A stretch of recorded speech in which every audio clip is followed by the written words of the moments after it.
كل ضلالة في النار. اللهم صل على محمد وعلى آل محمد كما صليت على إبراهيم وعلى آل إبراهيم إنك حميد مجيد. اللهم بارك على محمد وعلى آل محمد كما باركت على إبراهيم وعلى آل إبراهيم إنك حميد مجيد. رب اشرح لي صدري ويسر لي أمري واحلل عقدة من لساني يفقهوا قولي. سبحانك لا علم لنا إلا ما علمتنا إنك أنت العليم الحكيم. أعوذ بالله السميع العليم من الشيطان الرجيم من همزه ونفخه ونفثه. بسم الله الرحمن الرحيم. يا عبادي الذين أسرفوا على أنفسهم لا تقنطوا من رحمة الله. اباویدی وقار قابل احترام بزرگوں، بھائیوں اور دوستوں، حمد و ثنا اللہ کے لیے ہے اور درود و سلام پیارے پیغمبر جناب محمد رسول اللہ صلی اللہ علیہ وسلم پر۔ رمضان کا مہینہ ہے اور یہ مہینہ اس وقت تقریباً مکمل ہو چکا ہے۔ آج 27 رمضان المبارک ہے۔ خوش قسمت و خوش بخت وہ لوگ ہیں جنہوں نے اپنے رب کو اس مہینے میں راضی کر دیا۔ اگر کسی جگہ کوئی کمی رہ گئی ہے، کوئی کمزوری ہے، تو رمضان کی تو ہر ساعت، ہر گھڑی، ہر لحظہ اللہ کی رحمت کا لحظہ ہے۔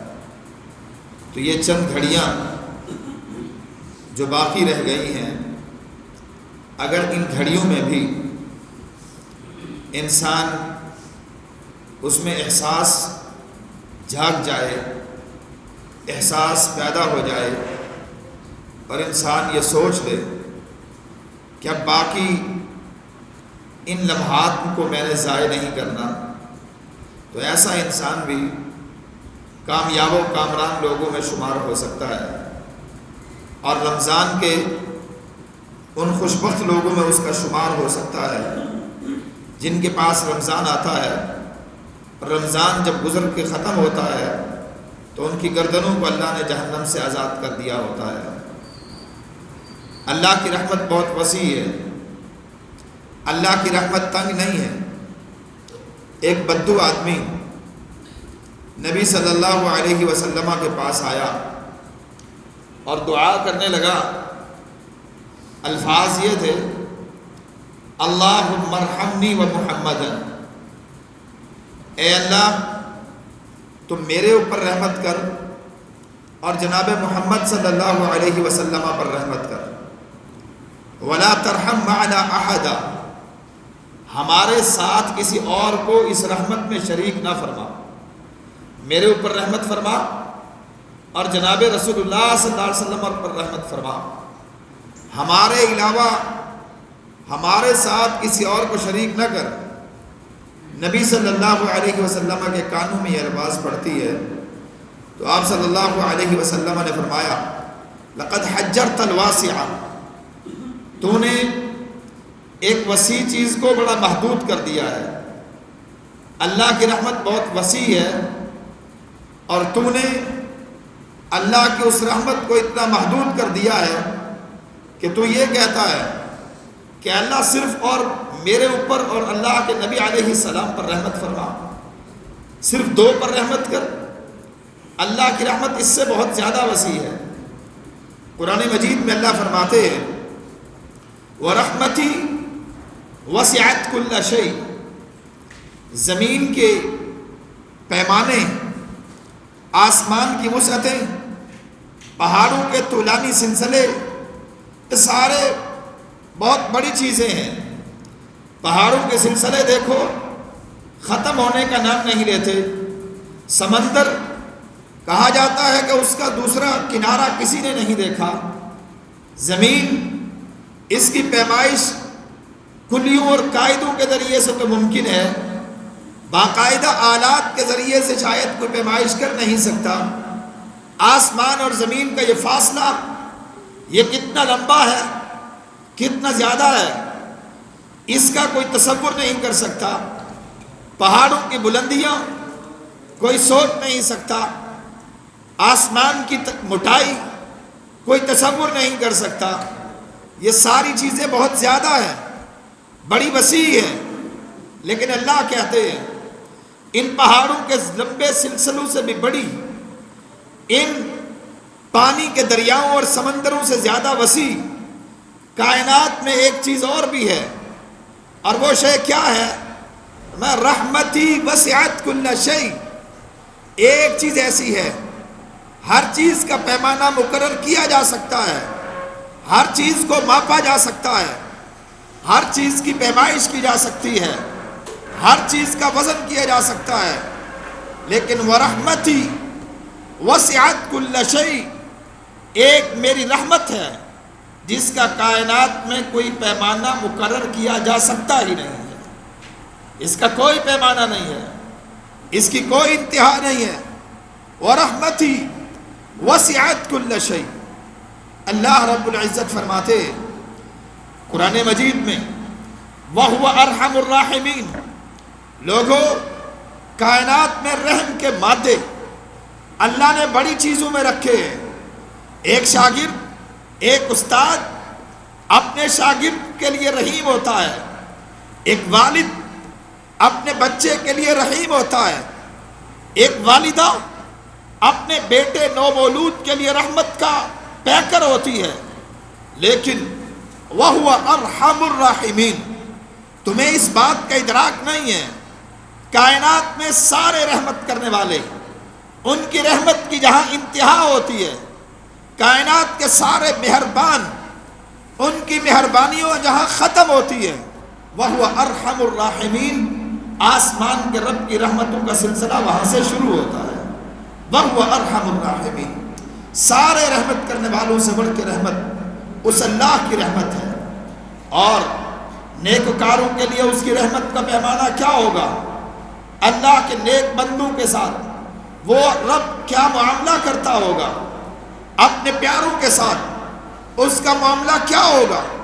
وہ تو یہ کہتا ہے یا عبادی الذین اسرفوا علی انفسہم لا تقنطوا من رحمت اللہ، اے میرے وہ بندو، یا عبادی، انداز دیکھیے، ایک باپ کے 4 بیٹے ہیں، لیکن وہ کہتا ہے یہ فلاں بچہ میرا بیٹا ہے، کیا دوسرے اس کے بیٹے نہیں ہوتے؟ دوسرے بھی اس کے بیٹے ہوتے ہیں، لیکن یہ نسبت ترحم کی نسبت ہوتی ہے، رحمت کی نسبت ہوتی ہے، شفقت کی نسبت ہوتی ہے۔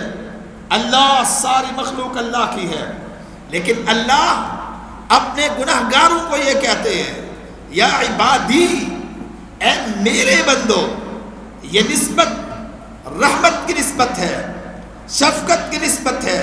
کہا یا عبادی الذین اسرفوا علی انفسہم، اے میرے وہ بندو جو ظلم کر بیٹھے ہو، جو میری بغاوت کر بیٹھے ہو، یا عبادی الذین اسرفوا علی انفسہم، اے میرے وہ بندو جو اپنی جانوں پہ ظلم کر بیٹھے ہو، جو اپنی جانوں پہ ظلم کر بیٹھے ہو، لا تقنطوا من رحمت اللہ، میری رحمت سے تمہیں بھی نا امیدی نہیں ہونی چاہیے، میری رحمت سے تمہیں بھی مایوس نہیں ہونا چاہیے، میری رحمت تمہیں بھی گھیر سکتی ہے، باوجود اس بات کے کہ تم نے اپنے اوپر ظلم کیا، باوجود اس بات کے تم میرے نافرمان بنے، باوجود اس بات کے تم نے میری بغاوت کی، باوجود اس بات کے تم نے میرا کہا نہیں مانا، لا تقنطوا من رحمت اللہ، لیکن میری رحمت کا پرتو تمہیں بھی گھیر سکتا ہے، میری رحمت سے تمہیں بھی مایوس نہیں ہونا چاہیے، آؤ مجھ سے جڑ جاؤ، میرے ساتھ تعلق قائم کر لو، میرے ساتھ رشتہ جوڑ لو، میرے پاس آ جاؤ، لا تقنطوا من رحمت اللہ، میری رحمت کا پیمانہ تو کائنات میں کوئی ہو سکتا ہی نہیں ہے۔ اور میرے بھائیوں، وہ اللہ کی رحمت، اس کا ہمیں متلاشی ہونا چاہیے۔ اس کا اللہ کے نبی علیہ الصلاۃ والسلام ارشاد فرماتے ہیں، صحیح بخاری کی حدیث ہے، ان اللہ قد الخلق كتب عنده فوق عرشه ان رحمتی سبقت غضبی. فرمایا لوگوں، اللہ نے اس کائنات کی تخلیق فرمائی، صحیح بخاری کی حدیث ہے، اللہ نے اس کائنات کی تخلیق فرمائی، پھر ایک چیز، ایک جملہ اللہ نے اپنے پاس عرش پہ لکھ کے رکھ دیا. وَكَتَبَ، لکھا اللہ نے، عِندَهُ، اپنے پاس، اللہ کے پاس جو لکھی ہوئی چیز. کیا مطلب ہے کہ اس نے اپنے پاس لکھا؟ یہ اس چیز کے مسلم ہونے کی ایک بہت بڑا اس کی تاکید پیدا فرمائی کہ اس نے اپنے پاس لکھا ہے. تمہارے پاس جو چیز لکھی ہوتی ہے مٹ سکتی ہے، تمہارے پاس لکھے ہوئے نوشتے گم ہو سکتے ہیں، تمہارے پاس لکھی ہوئی تحریریں ضائع ہو سکتی ہیں، تمہاری تحریریں پوری ہوں نہ ہوں، دونوں کا احتمال ہو سکتا ہے، لیکن ایک جملہ ایسا ہے جو اللہ نے لکھا. لکھنے والا کون؟ اللہ ہے. کتب عندہ، کہاں لکھا؟ اپنے پاس لکھا. رکھا کہاں ہے؟ محفوظ کتنا ہے؟ فوق عرشی، اپنے عرش پہ لکھ کے اسے ابد الآباد کے لیے محفوظ کر دیا. اور وہ جملہ کیا ہے؟ فرمایا وہ جملہ یہ ہے، اللہ نے لکھا ہے ان رحمتی سبقت غضبی. لوگو، میرا غضب بھی بڑا سخت ہے، میں غضب کرنے پہ آؤں فرعون کو تباہ کر دوں، میں غضب کرنے پہ آؤں قوم عاد کو تہس نہس کر دوں، غضب کرنے پہ آؤں پہاڑوں کو ریزہ ریزہ کر دوں، غضب کرنے پہ آؤں آسمان سے بجلیاں گرا دوں، غضب کرنے پہ آؤں میں آسمان سے پتھروں کی بارش کر دوں، غضب کرنے پہ آؤں آسمان کا پانی اور زمین کا پانی دونوں ملا کے لوگوں کو تباہ و برباد کر دوں، غضب کرنے پہ آؤں ساری کی ساری کائنات کو صفائے ہستی پہ مٹا دوں. غضب کی میری طاقت ہے، غضب کی میری صفت ہے، لیکن اس سے ایک بڑی صفت یہ ہے کہ ان رحمتی سبقت غضبی، میری رحمت میرے غضب سے بہت بڑی ہے. میرا غضب بھی بڑا ہے لیکن میری رحمت کا تو کوئی پیمانہ ہی نہیں ہے. ان رحمتی سبقت غضبی.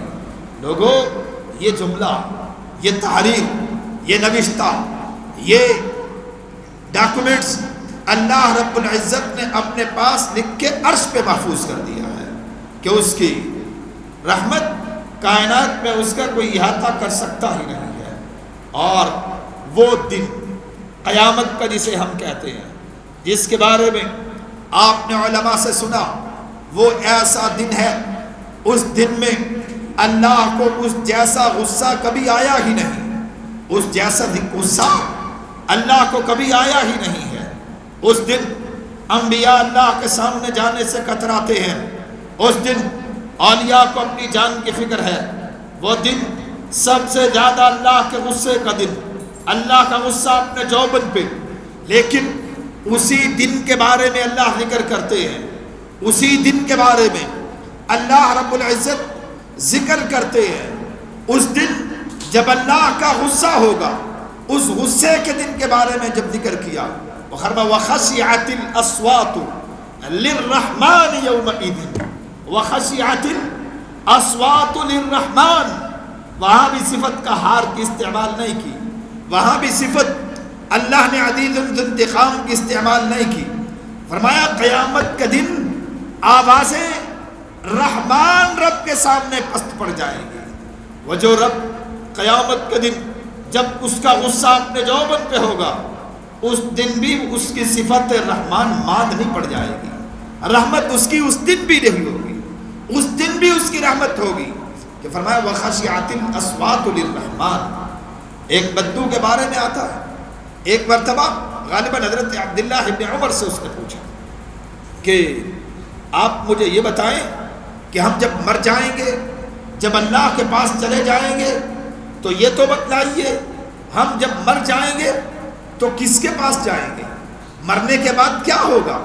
کس کے سامنے حاضری ہے؟ ابن عمر فرمانے لگے اللہ کے سامنے. تو کہنے لگے اگر اللہ کے پاس پیش ہونا ہے تو پھر اللہ کی قسم ہم کامیاب ہو گئے. اس لیے کہ جو رب ہمیں دنیا میں ہمارے سینکڑوں مہربان باپ ہمارا موجود، دنیا کے اندر ہمارے اساتذہ موجود، مہربانی کرنے والے عزیز و اقارب موجود، محبت کرنے والی بیوی موجود، احترام کرنے والی اولاد موجود، یہ سارے احترام کے رشتے موجود ہیں. ہم بے یار و مددگار دنیا میں نہیں آئے.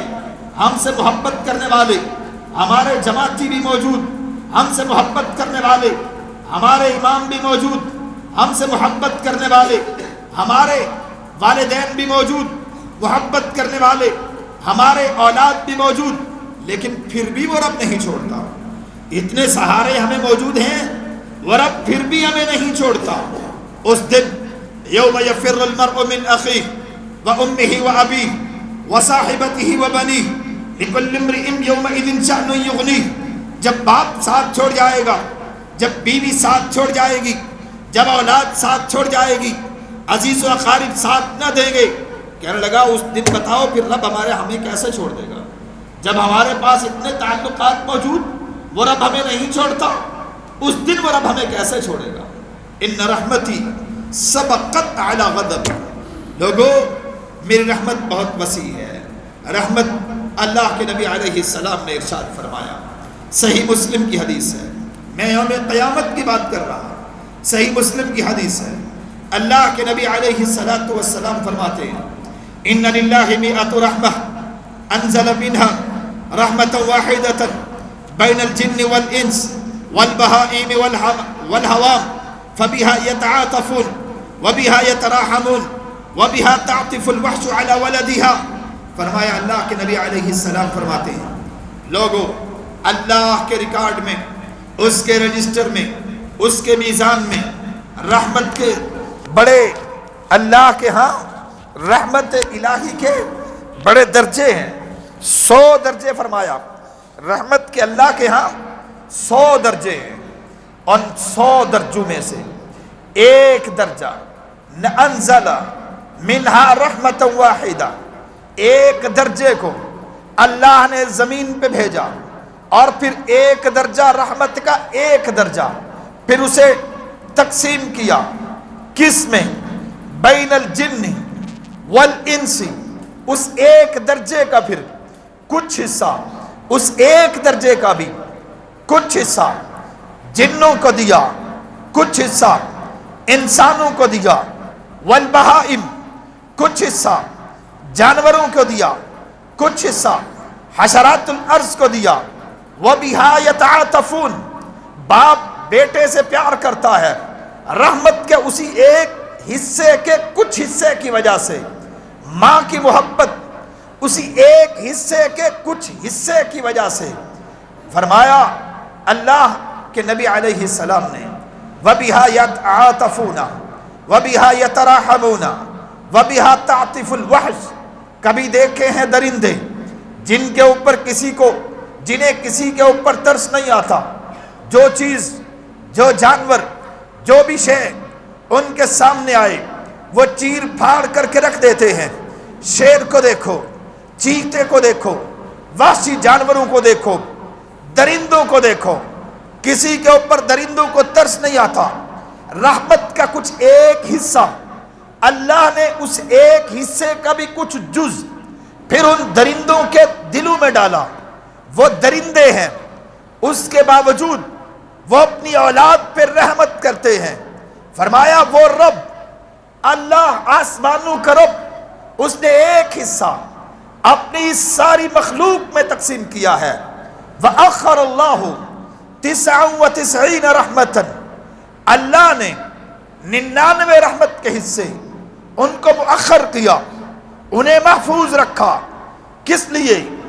یرحم بها عبادہ یوم القیامہ. رحمت کے ان 99 حصوں کے ساتھ کائنات کا رب قیامت کے دن صرف اپنے بندوں پہ رحمت فرمائے گا.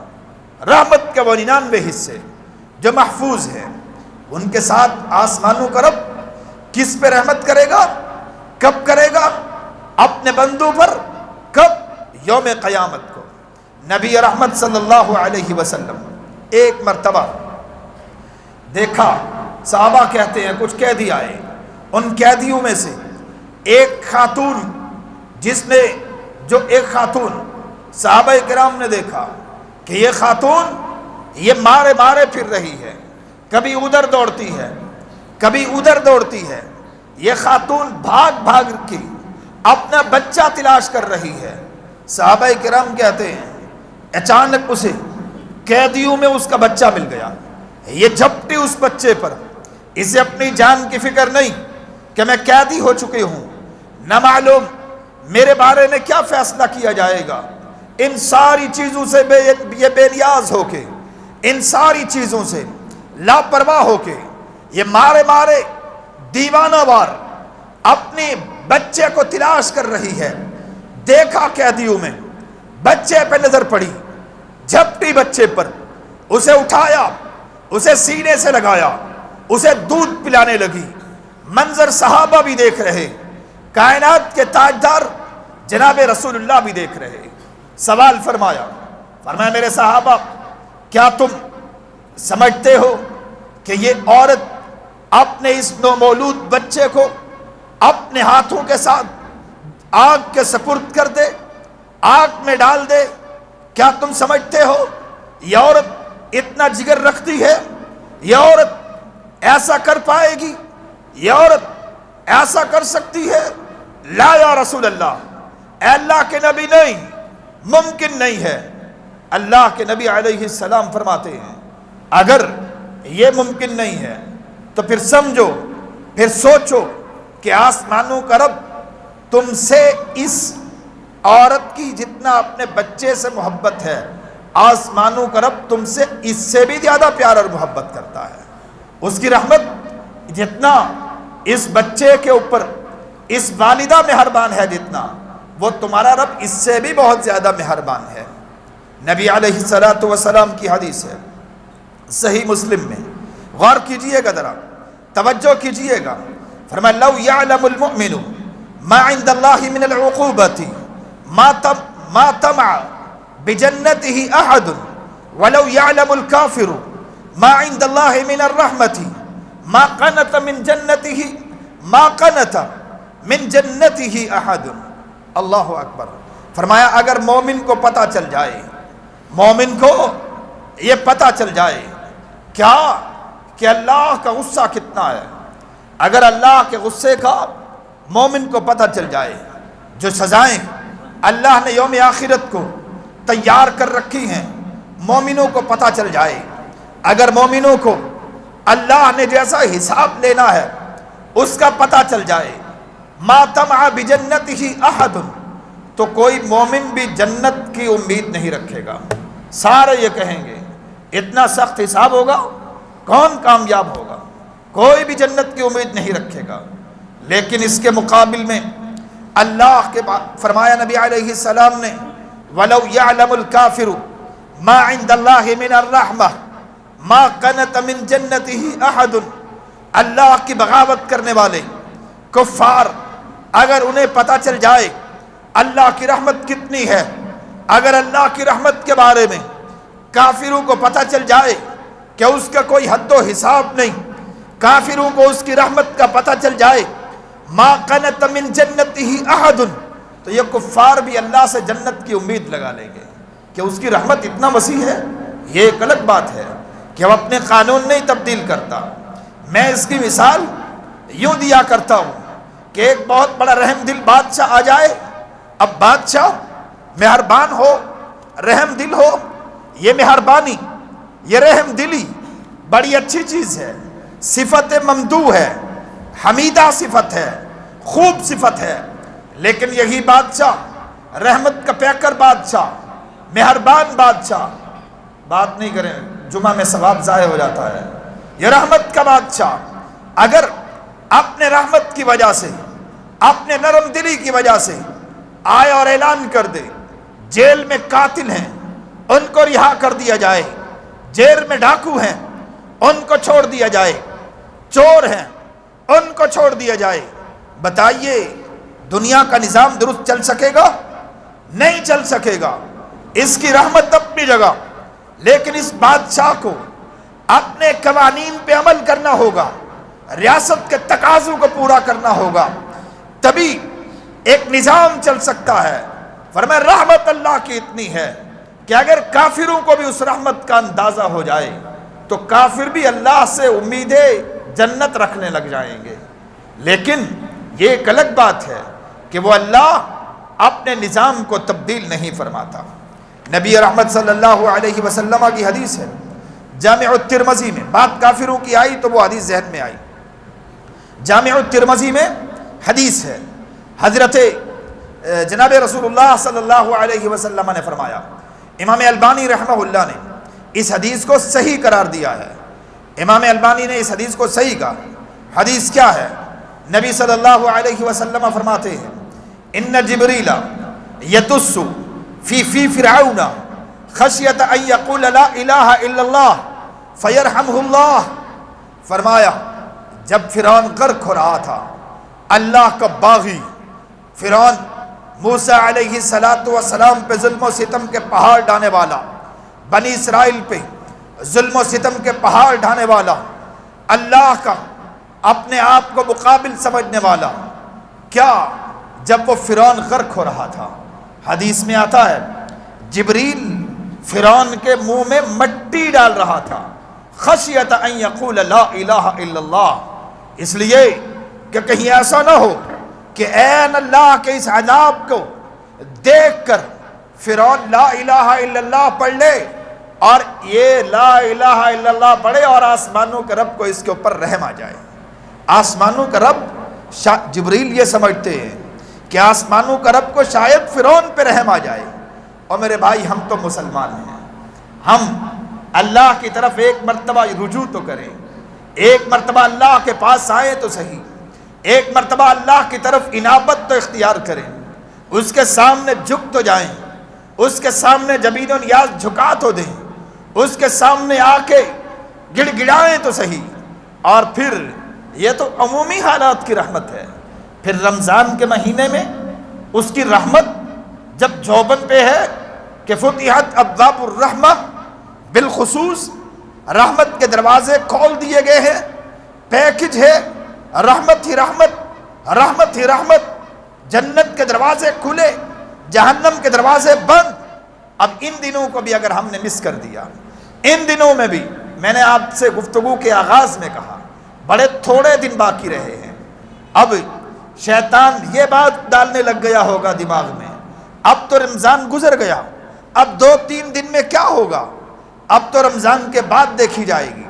وہ یہ قیمتی لمحات بھی جاتے جاتے ضائع کرانا چاہتا ہے، یہ قیمتی لمحات بھی ہمارے ہاتھ سے چھڑوانا چاہتا ہے، یہ قیمتی لمحات ہمارے ضائع کروانا چاہتا ہے۔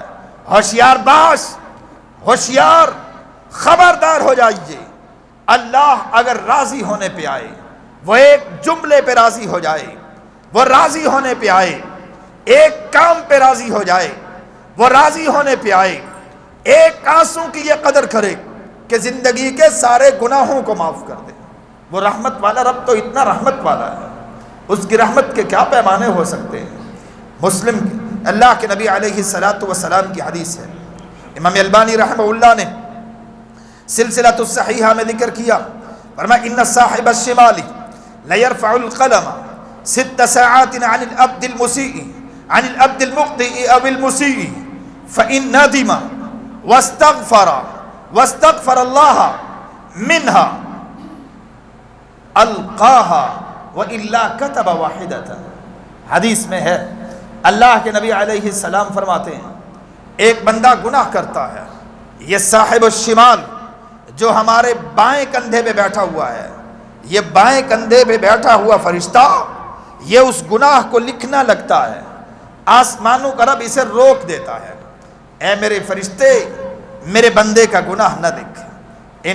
ان صاحب الشمال لیرفع القلم 6 ساعات، یہ 6 گھڑیاں اور ایک روایت کے مطابق 6 مرتبہ گناہ لکھنا چاہتا ہے، آسمانوں کا رب اسے روک دیتا ہے، نہیں میرے بندے نے گناہ کیا، نہیں لکھنا، تھوڑا اس کو موقع دو، تھوڑا اسے تھوڑا مہلت دو، شاید یہ سدھر جائے، شاید اسے خیال آ جائے، شاید یہ معافی مانگ لے، شاید استغفار کر لے۔ 6 مرتبہ یہ بندہ استغفار نہیں کر رہا، گناہ کر چکا، ندامت نہیں آئی، استغفار نہیں کیا۔ فرشتے نے پھر قلم کو اٹھایا، اس کے گناہ لکھنے لگا۔ اللہ نے کہا ابھی پھر رک جا، شاید میرا بندہ اب پھر استغفار کر لے۔ فرشتہ نے پھر رک گیا، یہ پھر قلم کو اٹھاتا ہے، اللہ پھر رکھواتا ہے، یہ پھر اٹھاتا ہے، اللہ پھر رکھواتا ہے۔ 6 مرتبہ یہ فرشتہ قلم کو اٹھاتا ہے، اللہ 6 مرتبہ اس سے قلم کو رکھواتا ہے۔ اے اللہ میں قلم رکھتا رہا، اے اللہ تو اپنے بندے کو مہلت دیتا رہا، اے اللہ تو اسے معاف کرتا رہا، اسے ٹائم دیتا رہا، اسے وقت دیتا رہا۔ اللہ یہ گناہ کر چکا، اصرار کر چکا، ڈٹ چکا، گناہ پہ استغفار نہیں کیا، اے اللہ اب کیا کرنا ہے؟ فرمایا فَإِن نَدِمَ وَاسْتَغْفَرَ اللَّهَ مِنْهَا، اگر ندامت اختیار کر لے، شرمندگی آ جائے، ہائے کیا کر لیا، تھوڑی دیر کی لذت، اپنے رب کو ناراض کر دیا، تھوڑا سا فائدہ، اپنے رب کو ناراض کر دیا، گناہ کرنے کے بعد اس کا سر شرم سے جھک گیا، ندامت ہو گئی، اپنے ہاتھوں کو اٹھایا، اے اللہ مجھے سوجا نہ تھا، اپنا فائدہ مقصود تھا، غلطی کر بیٹھا ہوں، تجھے ناراض کر بیٹھا ہوں، میرے مالک شرمندہ ہوں، اے اللہ مجھے معاف کر دے۔ آسمانوں کا رب فرشتوں کو کہتے ہیں اب میرے اس بندے کے گناہ کو تو نے لکھنا ہی نہیں ہے، اس لیے کہ اس نے مجھ سے استغفار کر لیا ہے۔ اور اگر ڈٹ گیا، استغفار نہیں کیا، شرمندہ نہیں ہوا، اللہ فرماتے ہیں اب تم اس کے بدلے میں اس کا ایک ہی گناہ لکھو۔ آئیے ذرا دیکھیے، حدیث میں آتا ہے، اللہ کے نبی علیہ السلام فرماتے ہیں ان عبدا اذا اذنب ذنبا فقال رب اذنبت فاغفر لی۔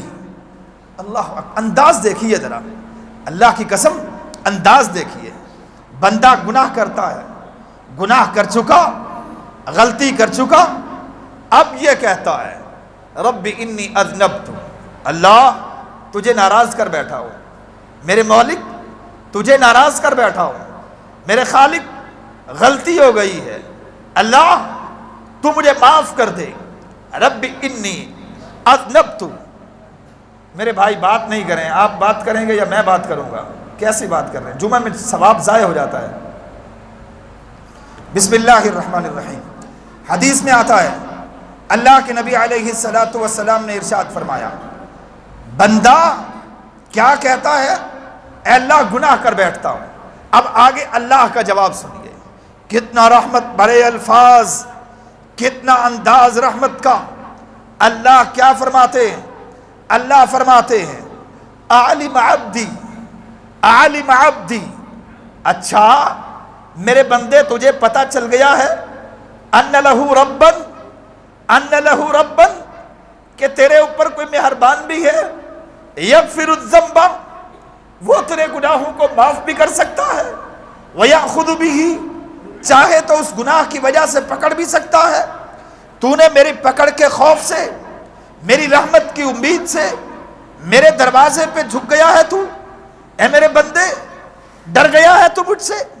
علم عبدی ان لہو ربن، میرے بندے تجھے پتا چل گیا میں تیرا رب ہوں، میں معاف کر سکتا ہوں، تجھے پتا چل گیا میں پکڑ بھی سکتا ہوں، تبھی تو نے میری پکڑ کے ڈر سے، میری معافی کی امید سے تو میرے سامنے جھک گیا ہے، بس تیرا یہ کافی ہے کرنا۔ غفرت لک، اے میرے بندے میں نے تجھے معاف کر دیا ہے۔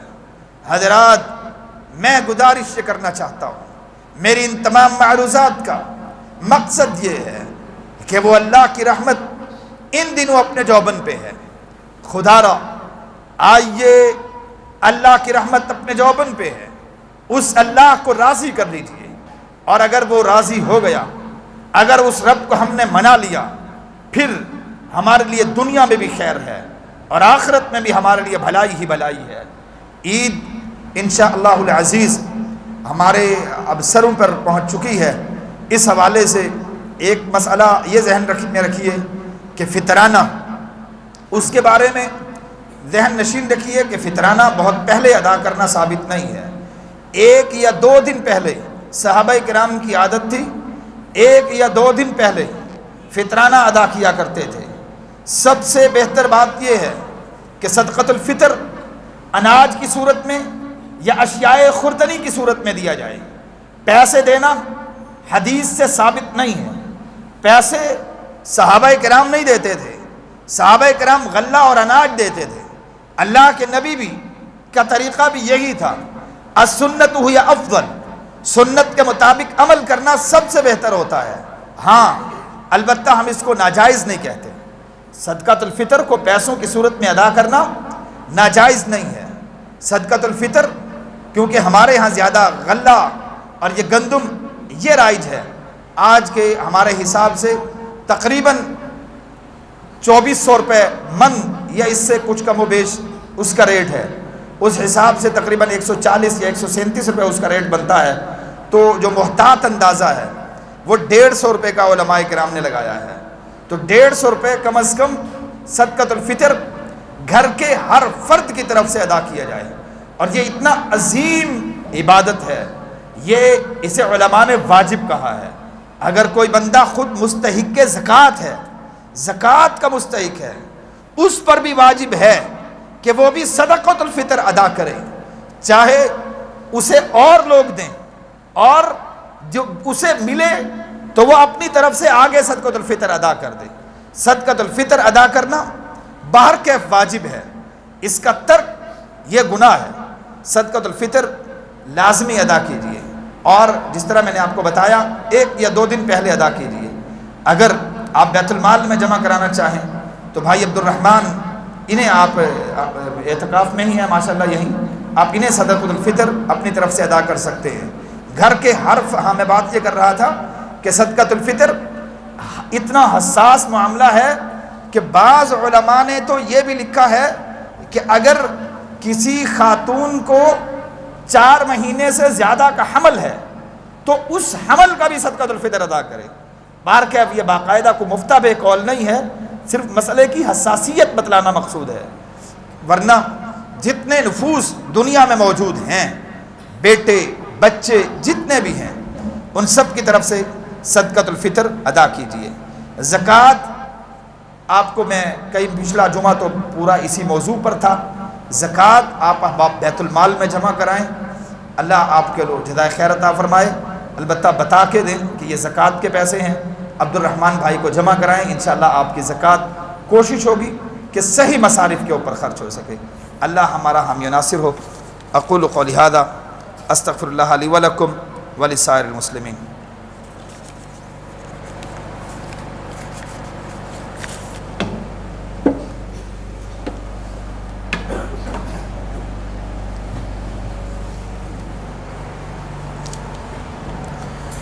ایک دو اہم اعلان اور بھی ہیں کہ آج ہماری اسی مسجد میں افطار کی دعوت ہے آپ تمام احباب کے لیے۔ ہمارے بزرگ جناب حاجی خلیل احمد بٹ صاحب حافظہ اللہ کی طرف سے یہ دعوت ہے افطار کی، آپ تمام احباب اس دعوت افطار میں شرکت فرمائیں۔ مسلمان کی دعوت کو قبول کرنا یہ بھی مسلمان کے حقوق میں سے ہے۔ نماز کے بعد مشاورت ہو جائے گی، عید کی نماز کا ٹائم۔ میرے بھائی اگر اس مسئلے کو آپ لوگ سمجھ جائیں تو یہ ایک اہم ترین مسئلہ ہے کہ اللہ کے نبی علیہ السلام سے نماز عید گاہ میں پڑھنا ثابت ہے۔